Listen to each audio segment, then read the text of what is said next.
Bonjour à toutes et à tous, on se retrouve aujourd'hui pour un tout nouvel épisode du bilan consacré aujourd'hui à une équipe qui connaît des hauts et des bas en ce début de saison en championnat d'Angleterre. On parle des Reds de Liverpool.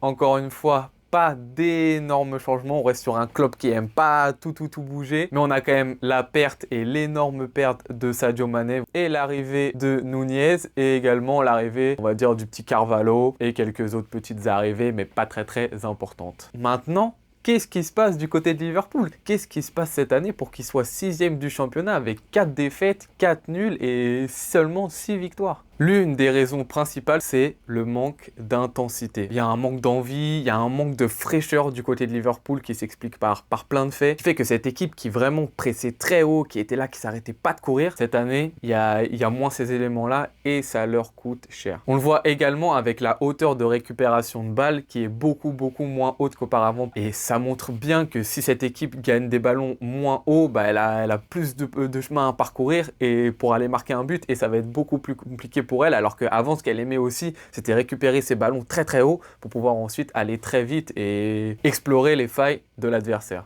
Et ce problème-là d'intensité défensive, il se concrétise spécifiquement sur un seul joueur, c'est Alexander-Arnold. Ce qu'on aperçoit, c'est que les équipes d'en face, elles vont vraiment focaliser leurs attaques sur le côté d'Alexander-Arnold, sur le côté droit de Liverpool, et qu'elles vont appuyer fortement là-dessus. Si on regarde vraiment toutes les actions, on voit que la majorité des buts concédés par Liverpool, ils viennent de là. Ils viennent de là parce que Gomez ou les Matip qui essayent de rattraper les erreurs d'Alexander-Arnold, ils coulissent à droite. Ensuite, Van Dijk, il faut aussi qu'il coulisse, et ça crée énormément d'espace, et ça fait que Liverpool concède beaucoup plus d'actions. Maintenant, ce problème-là d'intensité, il vient pas que comme ça, avec le fait qu'il y ait une démotivation. Bien sûr, il y a un peu de ça du côté de Liverpool. Ça fait des années qu'ils produisent ce football-là. Au bout d'un moment, c'est assez énergivore, ça commence à être fatigant. Mais il y a aussi le problème des blessures. C'est une équipe qui a connu d'innombrables problèmes de blessures cette année, avec justement Alexander-Arnold était blessé, Robertson a été blessé, Diaz là est blessé, et là Milner actuellement est blessé. Il y a plein de blessés. Et le problème, c'est que Klopp, avec sa mentalité de ne pas vouloir recruter vraiment de joueurs phares entre guillemets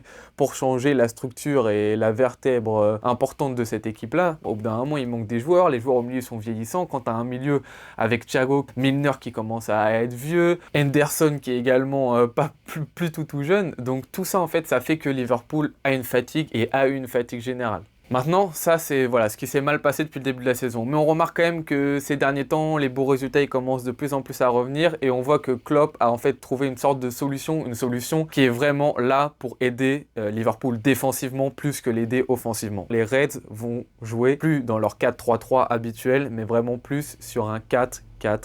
Un 4-4-2 défensivement qui va se mettre avec deux lignes vraiment de 4 et 2 attaquants. Mais vraiment, ce qu'il faut retenir, c'est que ça va être deux lignes défensives qui vont permettre vraiment à Arnold d'être protégé par le milieu que peut être Henderson ou Milner, le cas échéant. Ensuite, lorsque Liverpool va avoir le ballon après ce 4-4-2, on reste sur un 4-4-2, mais cette fois-ci plus un 4-4-2 losange, où la quatrième personne qui défendait sur le côté va un peu se recentrer, et on va avoir un Firmino qui va se placer un peu en numéro 10 avec Diaz, Salah ou Nunez, Salah. En ce qui concerne les pronostics, pour ce qui est de la Première Ligue, je pense vraiment que Liverpool va pouvoir accrocher la place en Ligue des Champions, que ce soit à la 3e ou la 4e place, tout simplement parce que hormis Manchester City et Arsenal, pour ce qui est des places qu'il y a derrière, je vois Manchester United être à la lutte avec eux, donc qui va être soit 3e, soit 4e, et Liverpool justement qui va prendre l'autre place en Ligue des Champions. Donc je vois quand même une bonne restructuration du côté de Liverpool, il y a des très bons joueurs, on l'a vu, l'intensité quand liée contre Manchester City, ça passe en Ligue des Champions, il y a eu des très bons résultats. Donc en Première Ligue, je les vois se qualifier en Ligue des Champions. Pour ce qui est de la Ligue des Champions, là, ça rejoue contre le Real de Madrid. En finale, ils ont souvent déçu, je trouve. On n'a jamais réellement vu la